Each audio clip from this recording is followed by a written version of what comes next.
So, good evening, everybody. Welcome to this week's edition of Conversations from the Trenches. And today we are going to be talking about a topic that concerns all of us, not just as women, but as leaders, but as organizations, but as entrepreneurs in whatever capacity you're out there in the workforce, or if you intend to be in the workforce, this is a conversation that is extremely pertinent for you. We're going to be talking about why women find it difficult to re enter and reintegrate with the workforce after a career break. And I have with me Pragnya Kulkarni, who is a very fierce DE&I champion. She has a very senior executive position with Telstra. And Pragnya, I'm going to invite you to share a little bit more about yourself and your journey with the viewers, that just so they get a sense of who you are and why you're so passionate about this. Yeah, absolutely. Thank you so much. And I'm really, really happy to be here. I love to chat, I love to have conversations. But when it is about some of these topics that I'm so passionate about, I think I just wait and crave for such conversations. So, just a little bit about me. I've been in this corporate industry for last 25 years.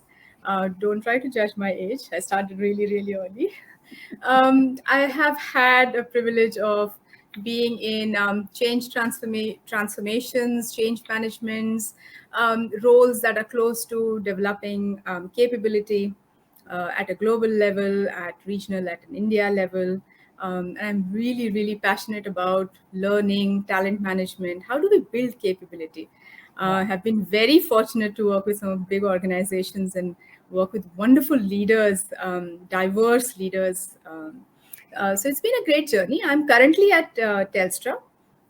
It's a leading telecommunications organization based out of Australia. And we are in India, just 3 years old, really. So it's a wonderful way to work in a startup culture with an organization that's 150 plus years old. So it's a lovely combination. And I think the key thing is, for the first time, I have decided to shift my role and move into strategy. Hmm. So this is why I'm really so interested, because I'm very close to the business right now. Yeah. And D&I Yeah. absolutely happens to be my passion area. Hmm. And I am biased, vocally biased towards bringing more women to the workplace, um, because it's really not a level playing field still. So we Yes. really have work to do in this Yes. space.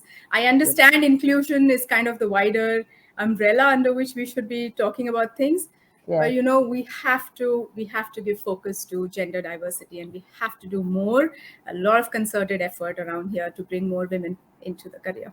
So I'm so happy to be talking to you on this topic today. Thank you, Pragnya. Thank you so much. And you also, in your, when you sent me that profile, you also talked about being a panelist with NASCOM and having authored D&I articles. Tell us a little bit more about that as well. Tell us the focal points of that. Yeah, sure. I think it's really just about dipping into my own experience. I've had the pleasure of working across different cultures, worked Hmm. in different countries. So I've seen pretty closely how this topic is kind of sponsored, Yeah. and how people rally around it. How do you Yeah. secure allies Yeah. in different cultures? And so my topics have always been around, so what can you do? Yeah. It's easier always to share Yeah. and advise people, advise organizations on, hey, what you should do. But I think you can achieve a lot more if you look inwards and say, okay, what can I do? And I just remind women in all my workshops or conversations with them that we are representing, millions of other women who have not been able to make it till here. Yeah. So we kind of have that responsibility to speak for them as Yeah. much as we have to speak for us. So if we all can remember that and kind of create that sisterhood, Yeah. then we can do wonders. So those have Yeah. been some of the topics I have Yeah. usually been writing about. No, I love the fact that, and I love the fact that you're writing about it. And, when before we end the conversation, do tell the viewers where they can read more of your content. Because, like I said, women in the workforce is, you know, it's a big topic of conversation today. But say even 20 years ago or even one generation ago, most of us have mothers who didn't work, right?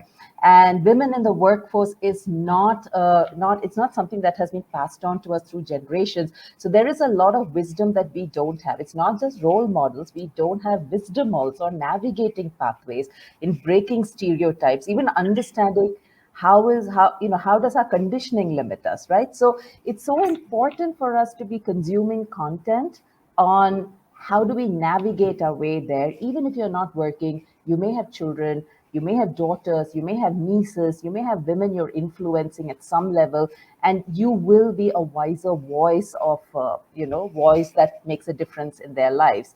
So but a quick thing. We have that the gender gap is a problem in India is common knowledge. I think it's become almost a cliche now because almost everybody is talking about women's leadership starts with the gender gap, right? Yeah, true. Now, one of the things that that is popularly perceived when we talk about gender gap is that we are losing a lot of women out of the workforce, and the perception is a lot of women are leaving the workforce because they're forced to choose between motherhood and their careers, right? I'm curious to know, and I ask this because as a personal branding strategist, I come across women in different age groups. I also come across older women who are leaving the workforce, and what I hear is entirely different. But since you know the landscape a lot better, give us a realistic perspective of the landscape. Is it true that motherhood is the only reason that women are leaving the workforce in droves? Um, yes and no. So let me start with, you're right. Facts are your best friends, and they kind of help you get closer to the truth. So Right. let's really start with some of the stats. And given Mhm. that all of us keep reading about a new unicorn that is coming Yeah, to life in India literally every other week, yeah, which is great given our rich history of folklore and mythology. yeah. Though I doubt if unicorns are native to our history. No, But no. but the fact that these are founded by some of our most intelligent, entrepreneurial, Western educated folks, Yeah. if we just see the state of unicorns in India when it comes to diversity, Mm-hmm. if you consider unicorns with female founders versus all of the unicorns, it's still a Mm-hmm. 13 to 87 ratio. Yeah, Women business leaders have threadbare representation among boards of these large tech companies. Yeah. yeah, Let's yeah, just look at boardroom gender diversity, say, among some of the public listed companies, right? Say, yeah, Make My Trip, yeah, 3 women out of 10. Yatra, 1 woman out yeah, of 5. Info Edge, yeah, 2 out yeah, of 10. yeah. In fact, Zomato is the one which has, I think, 50% representation, 4 out of 8. Right. But from all of these, just Naika with, I think, Falguni Nair, and Yeah. Yatra with Sabina Chopra, right? They are the only Mm-hmm. two companies really that have women who are founder promoters. Yeah, So yeah, let's really talk of the systemic divide. The yeah, problem is, of course, deeper than the just the inertia of investors and business leaders. But yeah, if we look at the grassroots, right, we find yeah. that inclusion funnel is really, really narrow at the top, Mm, mm. and gender gap in job participation, education, financial indicators, they're woefully behind the global standards. Mm. If you've read, the Election Commission of India says women represent only 10.5% of the Yeah, total members of the parliament, yeah, right? Or yeah, just 9% of the state legislative assemblies. yeah, There is yeah, really a huge gender gap. And yeah. the challenge, I believe, has gotten a little more daunting in the Mm-hmm. last couple of years with this whole pandemic, with women Yeah, bearing a far outsized impact of the whole economic fallout. yeah, The pandemic literally has forced 6 times as many women as men out of this workforce. mm. But keeping the pandemic aside for a moment, India has had a problem with consistent displacement of women workers Yeah. from the labor force, right? Mm. In fact, I was reading a survey that was done in NCR across different industry, just 1,000 Mm. working women. They Mm. had approximately 26% of the married women Yeah, who considered coming back to workforce after yeah, being a mother. Just yeah, 26%. yeah, Even women who have family support or who can afford to pay, say, childcare, yeah, or they carry a lot of guilt. Yes. This is because of the social conditioning, exactly as you Yeah. said at the start. Yeah. Yeah. They still feel that it's their responsibility to bring up children, Yeah. whereas parenting is a joint responsibility. But a society like ours, with its very deep-rooted patriarchal mindset, no, we Yeah. believe that childcare is sole responsibility of the mother. Yeah. And strongly believe maternity shouldn't be a barrier in a woman's career. Yeah. Yes. um, so to your question, their motherhood is, I think, 90% of the reasons for taking a break or a sabbatical, Mm-hmm. like childcare, Mm-hmm. maternity, sometimes relocation. Mm. But as I already said, interestingly, there was an ET survey done, Mm. Rekha, very Mm. recently, Mm. in which 6 out of 10 women say, who now are self-employed, started Mm. their own, they have blamed the corporate culture as the Corporate reason culture. for leaving their jobs. Yes. So I think organizational culture, systems, along with, and by systems I mean people, I think, Yeah. along with their family support, are some of the key Yeah. reasons of this dropout, Yeah. especially at the mid management level, if you see. Yeah. That's what the report says. Yeah. But marriage, maternity, taking care of children while they're growing up, looking after the elderly, but of course, the gender wage gap, lack of family support, these are some of the reasons why women kind of drop out or decide to Yeah. take a break. Okay, great. So you've given us a bit of some of the scenarios, and I actually also remember reading that article that you're talking about, where the women are self-employed and they said we don't want to go back to work because we don't get flexi timing now. Yeah. And if a corporate cannot, if the organization cannot understand my needs, and I don't want to work for that, and I remember reading that and I was thinking, my God, that is such a good, strong stance. But, I also was wondering whether that's a, that involves a certain amount of luxury because organizations not understanding the woman's need is more of the norm than the exception, right? So that was also the thought in my mind. And you mentioned that COVID has exacerbated the situation by 6x, I think you said, right? Tell us Yes. more about it. Tell us more about what's happening on the ground over the past 2 years because of the pandemic. Yeah, really, as I said, just the matters have become worse because we still look up to, I mean, Mia Kalpa, right? If I wasn't well when I was a child, the first thing I would do is ask my mom, can you just stay here with me?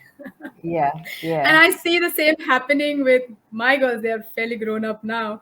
But yeah, the younger one, still, who's 17, if she's unwell, the first yeah, thing she does is, can you not go to office today? Can you just stay here? That yeah, bond is just so strong. And I spoke earlier of the guilt. Um, yeah, we just carry the guilt. I think mothers, the day they become mothers, they just start yeah, carrying the guilt with them all throughout. And yeah, I think that's why we saw more women coming out of the workforce. We saw a lot of men losing jobs as well. yeah, yeah, But I think it was manifold for women because yeah, the caretaking responsibilities, caregiving responsibilities kind of landed on their shoulders, or I would say they offered to be the first one to say that, hey, let yes, me help on this front yes, now. And one yes, of us needs to look at the family. So I think it just became so much harder yeah, for families to then manage it, and therefore women had to take a step back. yeah, Pandemic really hasn't helped take this whole initiative further. I think we've gone back a decade with yeah, this 2 year yeah. last 2 years, no?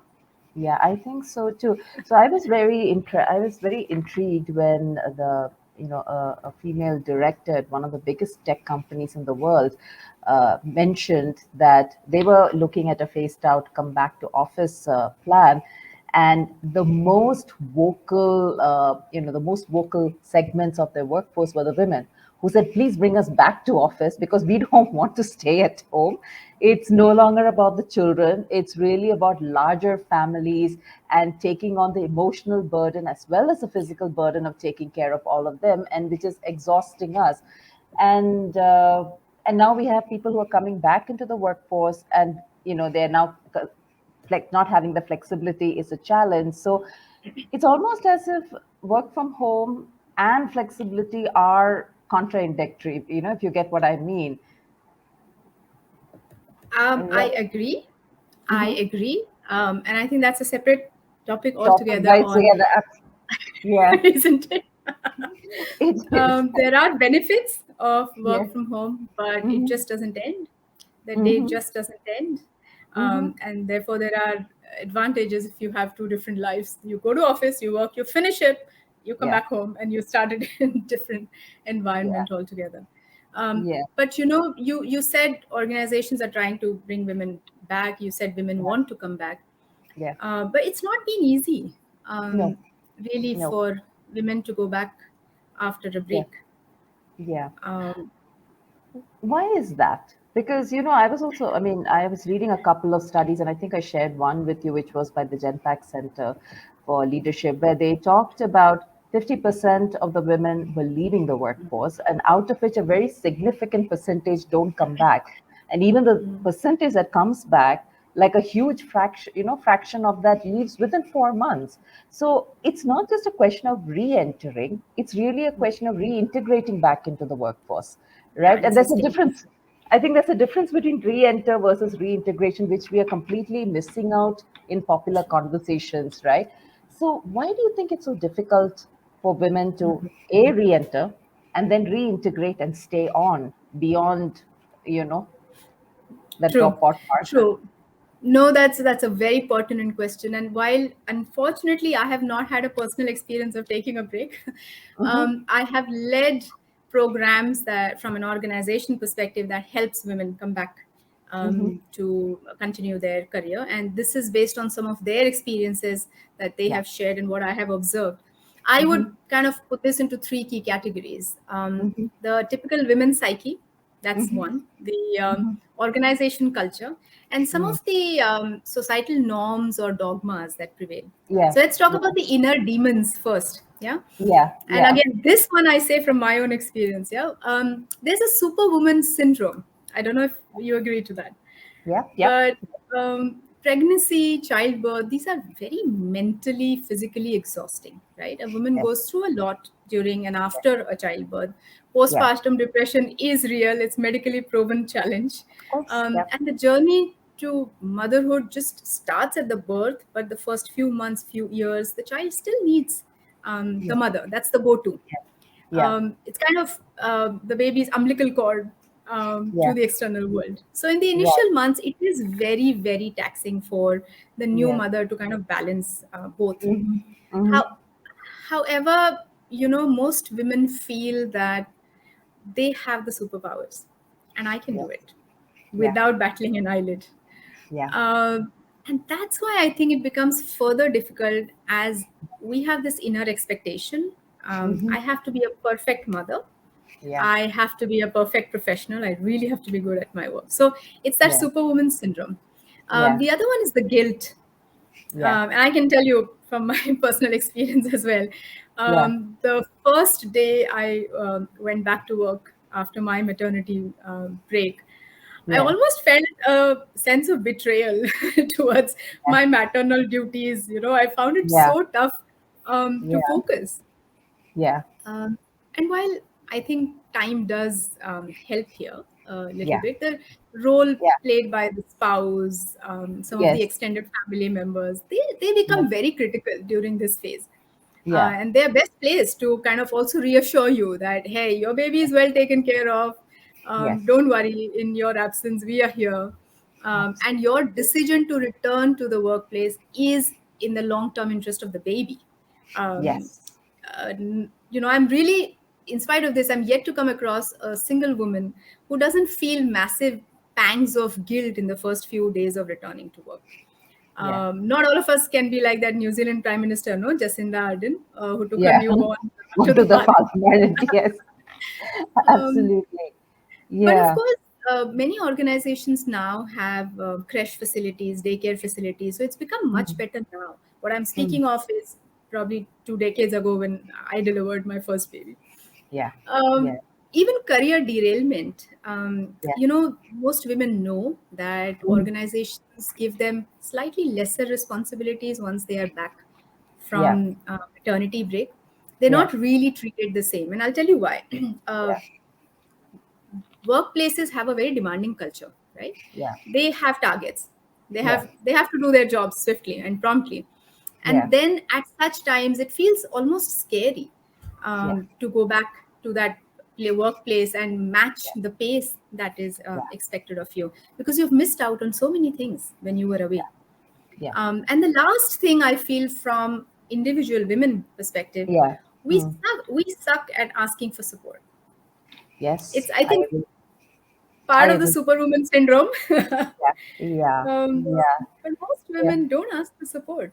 They want to No. lead everything on their own. Yeah.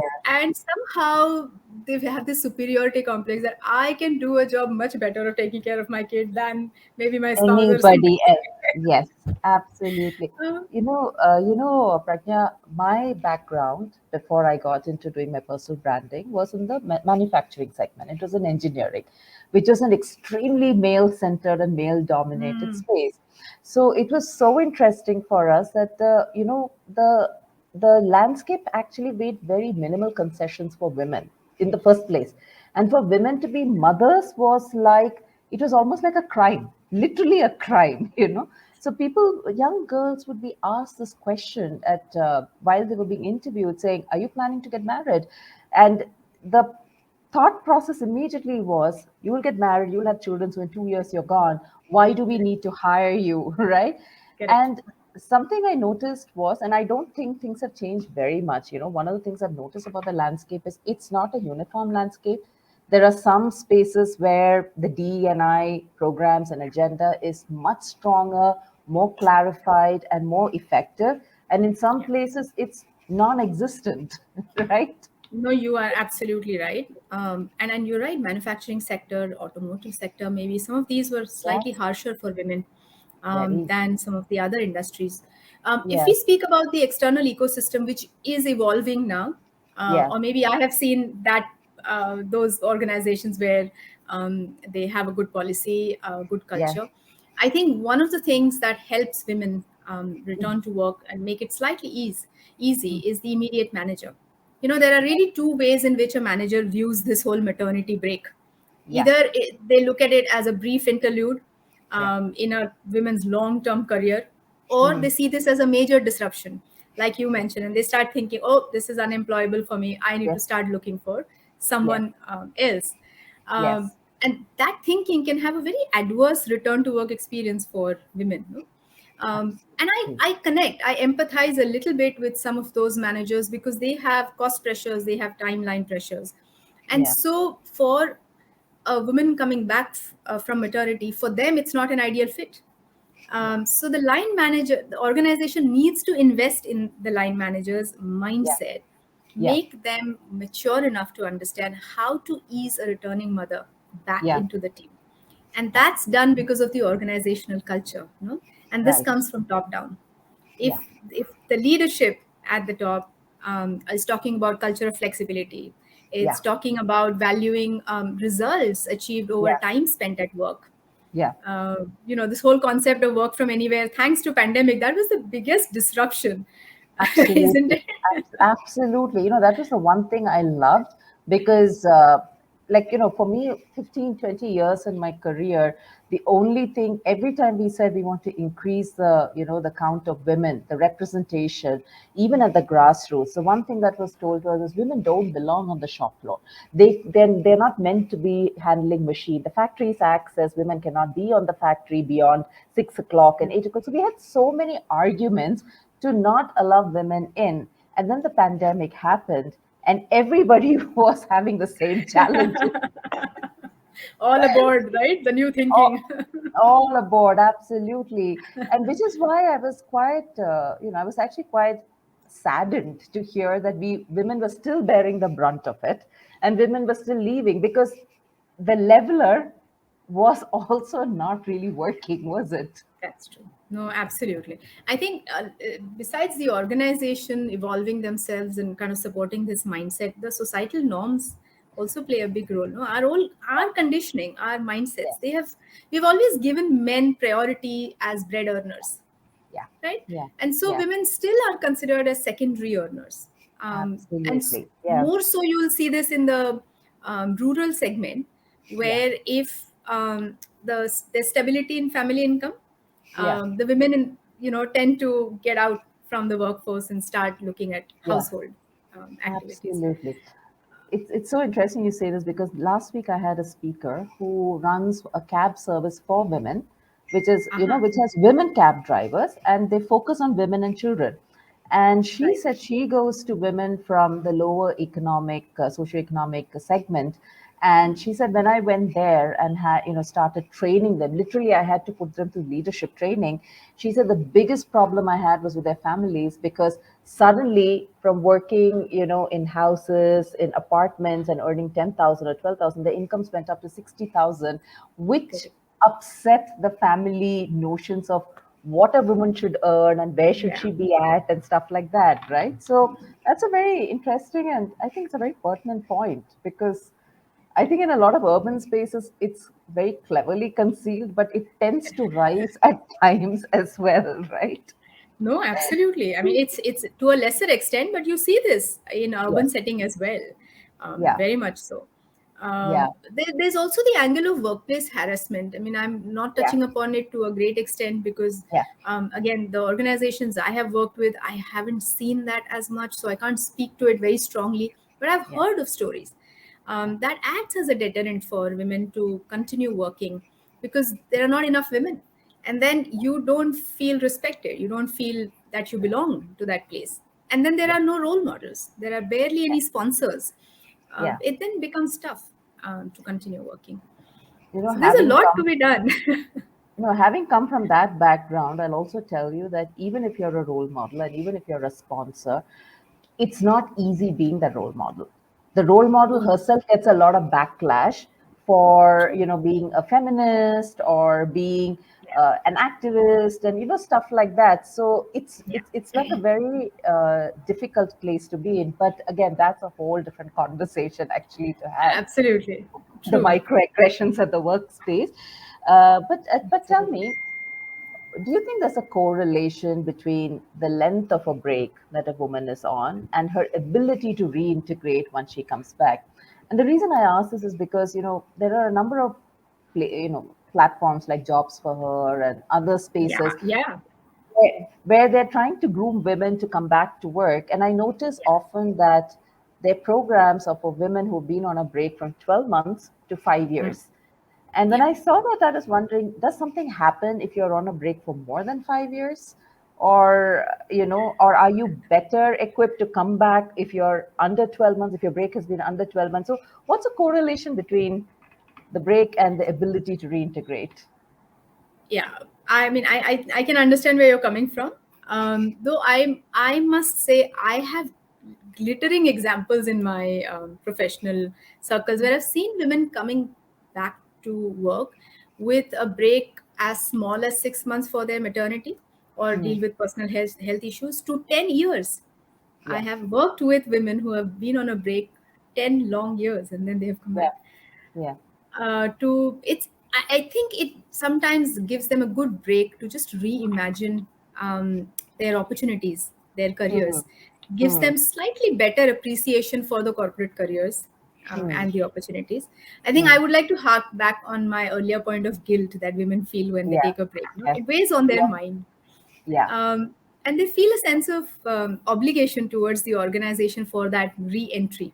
In some yes, cases, I do agree that there would yeah, be biases at play, yeah, wherein that the system doesn't really, and by system I mean people, yeah, doesn't really let them forget that their time away from work, and inculcates that sense of obligation.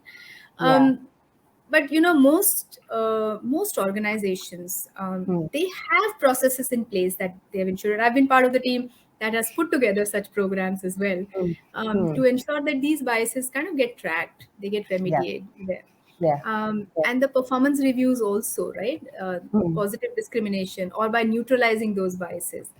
yeah, um, Yet, I am sure this doesn't yeah, pervade across the spectrum of the corporate domain. Yeah. I don't have a great exposure to non-service sectors, but I can Yeah. imagine it would be more challenging, no, to even these Yeah. odds in those areas than it would be in a service industry. Yeah. um, Well, but I think the key question, sorry. yeah. No, no. I mean, I think in a non-service space, a bias is not even recognized as a bias. Like, like I remember one of the first things that I came across in my career was, there were just two of us young girls in that managerial, in the mid-management Position. segment, and they were men around us. We were like a little oasis in in a sea of men. Is it? And yes, and it was really uncomfortable because we would have men stand on our cubicle and make extremely sexist jokes. And I remember once standing up and telling them, "Stop. You know what? No, that's not okay. You can't make dirty jokes. You can't do guy talk here. You want to go do it in a coffee zone, but don't do it here." And they were not very happy. But the girl next to me said, "Thank you for speaking up because I have been dealing with this for 12 months before you came. And Wow. it's been horrible. It's really, really horrible because I feel like a piece of meat in this space when they are, talking." So I have a lot of stories about the microaggressions in that space because I think that's a whole different domain. And that's a whole different conversation. I think it's a conversation by itself because it can be very brutal when we get into It it. can be. And I can't imagine having to work in such a space. And to my earlier point, that you get that sense you don't belong. Yeah, And then it's yeah, so tough to put your heart and soul into something like absolutely. that. Absolutely, absolutely. So I want to kind of also go back. Like I remember when I sent you the questions, I mentioned that in the same study there was this stat that was given that of the women who came back, after a break, about 27% advanced in their careers, and maybe like under 20% even made it as executive leaders, right? And it made me wonder why it was so. Does a break in any way tend to, and I use the word tend to because it's not a generalization, there are some women who are and there are some women who are not, but does it tend to diminish our leadership skills or the way we even perceive ourselves as leaders, or the way we negotiate? Perhaps maybe the changed priorities make us negotiate different. What do you think that has an impact on our own leadership, how we show up as leaders at work when we come back? I'm quite sure it does play Hmm. on the mind. It's almost like going from one reality to another, Yeah. which frequently presents challenges. I would in fact say it's very similar to, say, soldiers returning to civilian life, no, which is like Mm. mothers consider returning to work after their Yeah, motherhood, a similar yeah, parallel. yeah, yeah, And anyone yeah, who's gone through a major life transition yeah, situations, yeah, while returning to those old familiar locations, they yeah, still have anxiety, fear, yeah, apprehension, dread, yeah, unease. It's very yeah, natural, I think. It yeah, sometimes even feels like, oh, have we lost our edge? Because we were yeah, pursuing so many other things during yeah, our break. yeah. um, I have seen a few behaviors that I would love to share, and then maybe some of my views on what they could do Yeah, yeah, in this space. I think there's something called as maternal wall. It's very equivalent to the glass ceiling that we keep talking about, in okay, which these young mothers get stereotyped for lack of commitment to work and abilities. yeah, Uh, the general perception of the colleagues always is that, hey, you've been away, yeah, you don't know what's been happening here. yeah, And so you are in a different bubble at this moment. So they yeah, they stereotype you instantly. yeah, That doesn't help you. The yeah, second is that imposter syndrome, right? I've yeah, seen I've seen that real life. High achieving individuals, they're yeah, suddenly plagued with this inability to kind of accept their own accomplishments. They yeah, have fear, they have anxiety. yeah. And the third key one I've seen is skill relevancy. Hmm. Um, I think employers also always fear that being away from work, um, how much of an investment will we have to make in them? And women Yeah. start thinking the same, that am I Hmm. relevant now? Yeah. And Yeah. those kind of play on their mind when they have to assert themselves back. Hmm. Hmm. they don't exude as much confidence as they used to Hmm. Hmm. when they were in the thick of things and they could speak from Yeah. their experiences and situations. So I think some of this absolutely must be playing on their mind.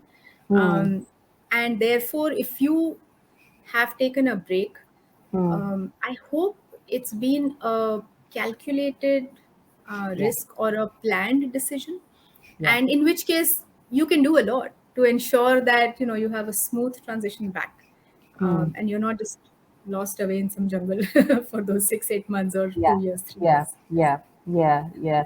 No, I don't think many women look at a break or a maternal break or a break to take care of your family as a, it's more like I need to do it and I need to do it. And something that I want to dial back to is what you mentioned about motherhood being a huge life transition and how much it changes you physiologically, mentally, emotionally. Because I think we make motherhood into this really like a fairy tale.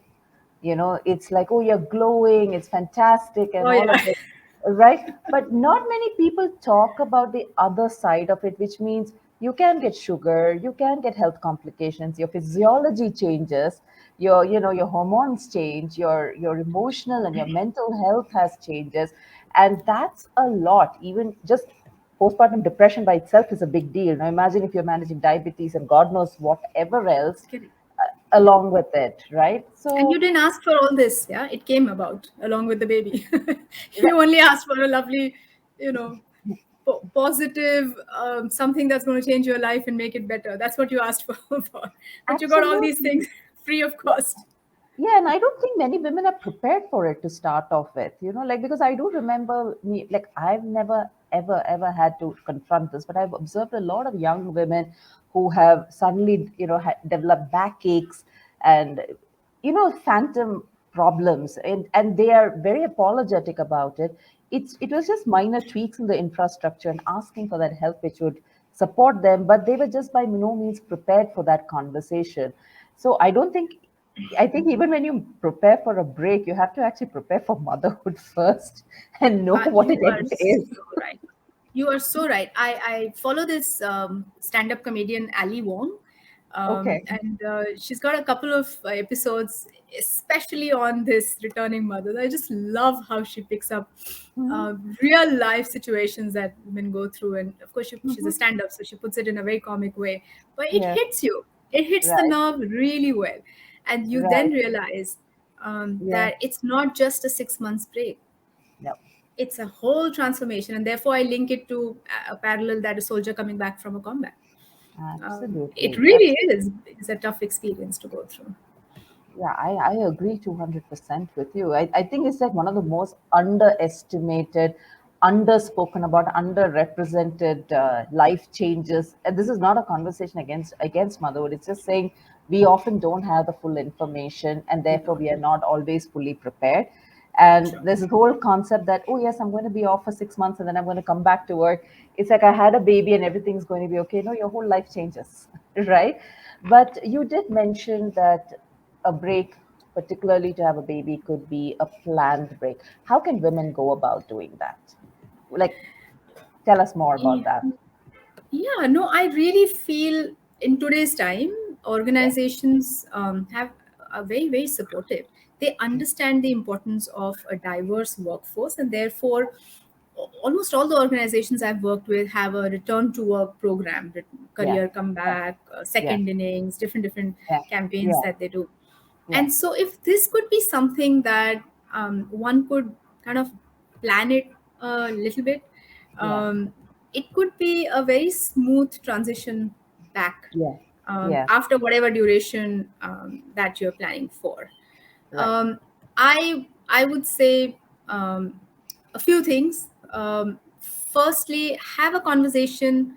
If this is a planned one, have a Yeah, conversation with your manager yeah, and create a trusted relationship, and be yeah, very candid about your plans, yeah. much in advance, enough Mm, notice, so you mm, kind of involve the management into your thinking, yeah, um, and then kind of co-create the whole path of 8 months, 10 months, 1 year, whatever it may be. yeah, yeah, I also feel that you must ensure that you are working for an organization which has that culture of people first.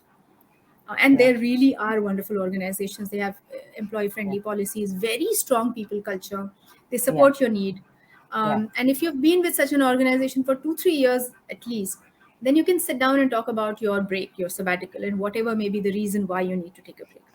Yeah. Yeah. I would also say that if you plan it better, you can even think through how to stay relevant on your skills. I spoke to you earlier about that Yeah. Yeah. career Yeah. derailment. Yeah.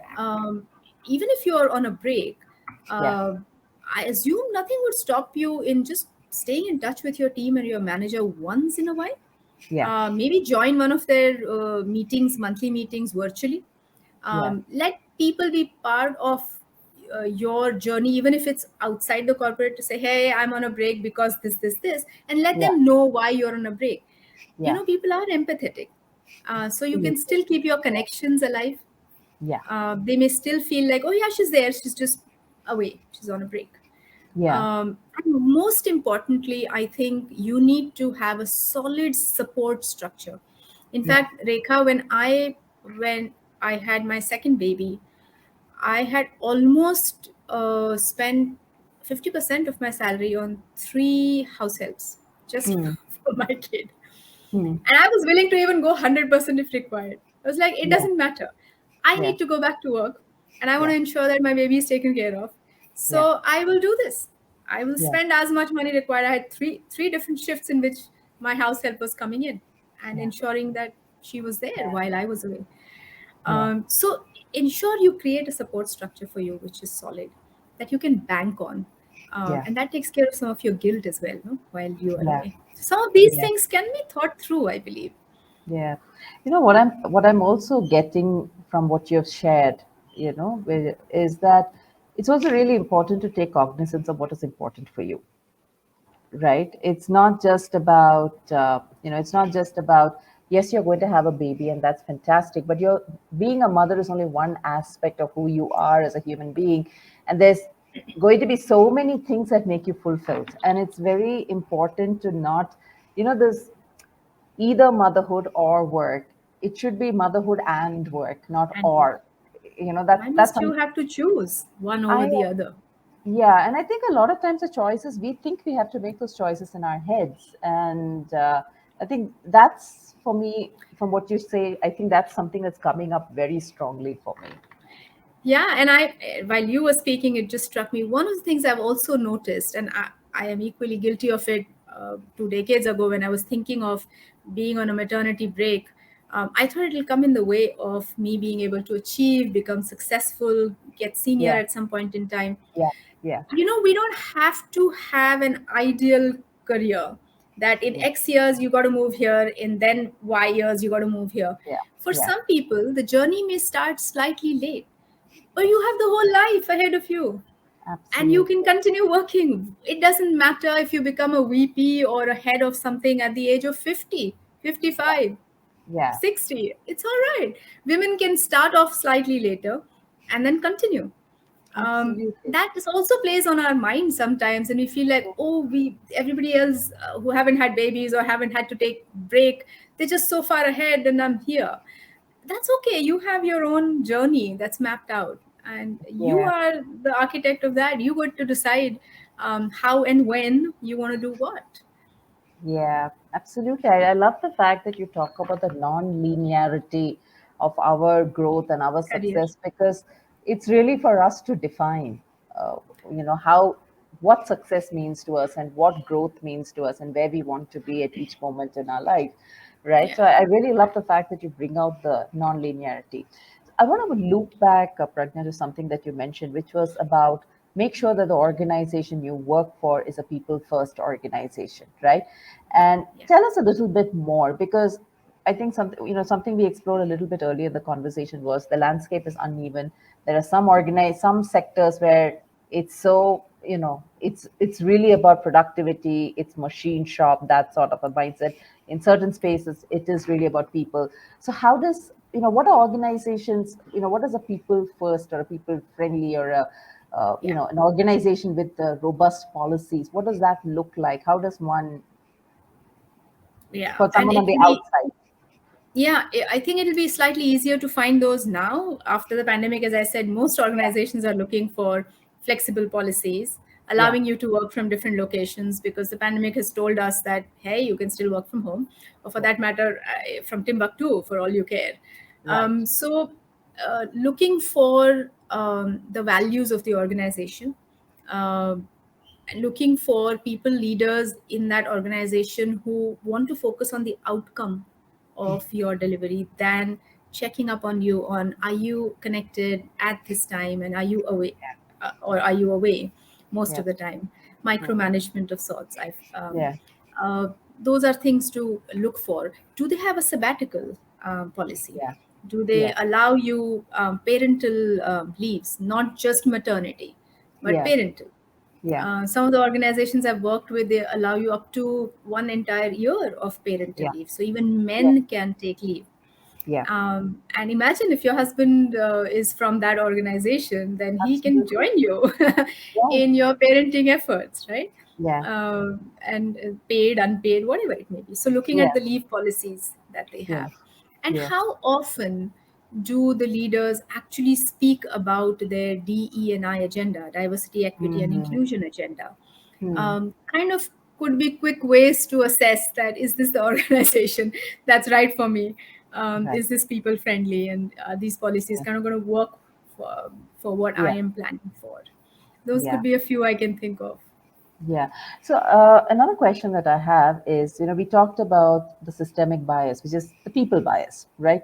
Because no matter how fantastic the organization is, bias is in the minds of people, and you can't iron out every single wrinkle or crinkle in the minds, or that comes up. So how does a woman who's coming back to work navigate through biases when she encounters it? Yeah, I think not just biases. Biases is one aspect, but there are Yes. some of the other things also that she could kind of plan before coming back to Mhm. workforce. If there are any women now who are on a break and are thinking of it, Yes. this could be a bit Yeah. of a help. Yeah. I think first and foremost, being honest about the career gap. Yeah. I think there's enough maturity now, acceptance of the sabbatical Hmm. in the industry.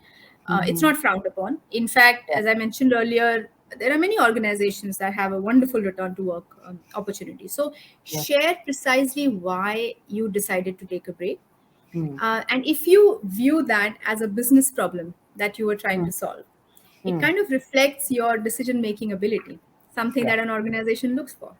Yeah. Let's say if your reason for a break was to take care of someone, then Hmm. childcare, then it reflects your empathy, right? Yeah. If it was for your motherhood, um, or that talks of your vision, Yeah. that what is important for you, Yeah. or if you were laid off, Yeah. I think it talks about resilience. Yeah. So don't see this as a break which cannot help you with some of the skills that are required at your Yeah. workplace. Yeah. You would agree that besides your technical and functional experience, what do we really look for in our Yeah. workforce, right? We look for Yeah. these other abilities, these skill Yeah. sets of, Yeah. how adaptable one is. What Yes. is the ability to solve problem? Yes. How quick can you learn, unlearn, relearn some of those Yes. aspects? So you Right. could convey all of that. And as young mothers, you have to make so many decisions about taking care of your baby. Yeah. You don't even realize you're doing it. um, Absolutely. I think not being apologetic for the break. Yeah. Yeah. It doesn't matter why you took a break. What matters is, Yeah. why do you want to come back, and what's Yeah. your thinking style Yeah. when you are coming back to workforce. Your Yeah. demeanor should kind of exude that confidence and conviction in yourself. Yeah. I would also say you reposition your resume Yeah. before you reach out. I mean, as I was mentioning earlier, that even if you're on a break, what stops you from staying connected with your colleagues, your network, your professional network, and Hmm. just understanding what's happening around? Yeah. There are so many courses that are being offered, some even free. Yeah. Why not? In fact, I would say that the next time you think of reading a bedtime story to your kiddo, read out learning content, something certification. Why the baby doesn't care? Baby's just happy you're talking to him or her. So read out the learning content to your baby every night and study Yeah. alongside. Yeah. Build your network, really invest in yourself. Yeah. You spoke of biases. I think Yeah. calling them out is Yeah. the best way to deal with it. Okay. And one of the ways in which I have tried doing this in the past is not be direct, but say, hey, I have seen others really being narrow minded and thinking that just because you've been on a break, you're not worthwhile anymore. I'm sure we don't have people managers like this here, but I just experienced this somewhere else. And I think Yeah. calling them Yeah. out Yeah. subtly would be one Yeah. way in which you kind of bring it up front that, hey, Yeah. I don't want to be a recipient of your mindset and your limited beliefs. um, that could be, I think, one way. And most importantly, I think mental health. I've been talking about this whole support mechanism. Keep Yeah. your support ready. Most of us have not given importance to ourselves. Yes. Most of us have just looked at, hey, the baby is important, the well-being of my family is important, my Yeah. work, that's really important, I must earn, I need to be Yeah. financially stable and all that stuff. Yeah. But Yeah. we miss out on what's happening on to our mindset, what's Yeah. happening to our body. Yeah. And I think therefore keeping some time for yourself Yeah. is the best thing you could do while you're on a break, or even Yeah. when you're getting back. Yeah. Uh, because your happiness is your priority. It's like when you're told in the aircraft, no, put the oxygen mask first Ask before on you help yourself. others. Yeah. Yeah. I Yeah. like that. Take care of yourself first. I think then Absolutely. you'll be in a position to help others. No. Absolutely. I love all that you've said. And you know, what you talk about network is so true. It's so true. Because I get like a lot of women who come and tell me that how do you have a network? How do you connect with so many people? And I tell them, look, I don't go out and look for people to connect with based on their thing. I just look at the relationship because I think as a woman, I connect. I thrive on connections. I thrive on conversations. I thrive on that authentic, that warm, intimate relationships that I have with women and men. I enjoy it, and that pays off for me. And I think that's a very important aspect that you highlight. That we have to be so much more than mom. Oh yes, absolutely. Multiple identities. Remember, we are superwoman. So, Pragya, one last one. I know this may be a little repetitive, but I'm going to ask this for the benefit of those people because I do know there are a lot of people who are struggling with work, just work. They may have, it's not just mothers, it's just women who may have either lost a job or may have been laid off in their 40s, or, it's not a motherhood thing, it's just women on a break. Some of them think it's ages, some of them think it's whatever, and they want to get back, right? So it may be they want to get back to work, or they want to start something, whatever. What advice can you give them to find their feet? It's not in any context, because I think it's really a lost sense of self that they're struggling with. How do they find their feet? I would love Yeah. to hear what you have to offer to them by way of advice. Yeah, and this is very close to my heart. I think this is where that sisterhood comes into play, and I've been calling Yeah. out to women to say, hey, don't just think about yourself, think about all those who haven't had the luxury and the privilege to be where you are today. So you're Yeah. representing all those lost opportunities as well. Yeah. And believe you me, there are many women like us who want to help others. Yeah. And so Yeah. um, have the conviction that what I'm asking for is something that is good for not just me, for the whole Yeah. the organizations and the country. Trust me, our economy would be so much better if half the women started working back. And Absolutely. so look for networks Yeah. on professional sites as LinkedIn. There are so Yeah. many Yeah. organizations who are doing enough to get women back into Yeah. the workplace. Yeah. Connect with them. If it Yeah. means investing and spending money, Yeah. somehow when we don't work, I've noticed that the first thing we do is we stop spending. We're like, oh, but I'm not earning anymore. I can't spend. Absolutely. It's an Absolutely. investment. Yeah. So invest in maybe taking up quick certifications if required, Yeah. join some programs because the Yeah. networks get created from there. Yeah. And keep your network alive, not just right now when you're in need, but even when you are working and when you Yeah. get off work, keep that network alive because you can then Yeah. help other women Yeah. find the right connections Yeah. in the industry, Yeah. so and I'm happy to raise my hand and say if anyone needs help to just talk through Happy for you to find me on LinkedIn, just connect, and we could chat if it could help you in any way. Answer some of your questions. I would love that, and there are enough women who want to do this. Absolutely. You know, that reciprocity is so important. I think a lot of times women who are building, trying to get back to work, building something, they get scared. They give in to that fear of there is not enough. So therefore, I have to protect everything and keep it to myself. And my sister is my enemy. And that's not true because there is enough for all of us if we are together, and there's a lot of abundance we can co-create, whether it is in terms of wealth, whether it's in terms of opportunities, whether it's in terms of success, growth.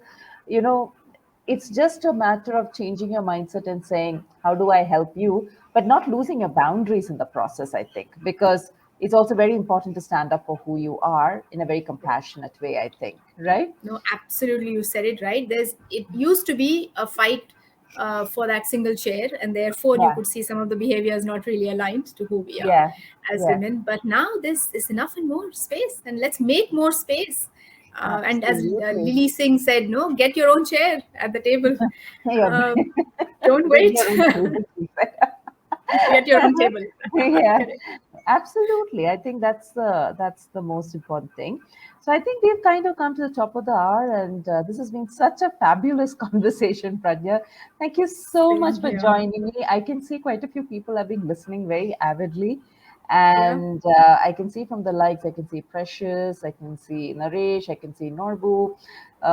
They're from all over the world. Some are in India, some are in Africa. Thank you so much for joining us. And if you need to reach out to Pragnya, she's on Facebook and she's on LinkedIn. And do reach out to her. Do connect. She's a fantastic mentor. She's a fabulous, like I said, she's a very fierce DEI champion who's really very powerfully espousing the cause of inclusion for women, and she's here to help. So if you need help reaching out to her, please connect with me, and I'm very happy to connect the dots. Pragya, thank you again. Any last words before we sign off for the evening? Yes, thank you to you, Rekha. You've been doing a splendid job in this space, and we need more of you. So, thank you for the connections and thank you for this opportunity. And very, very happy to partner with you in spreading this agenda further. Let's get more Thank women you. in.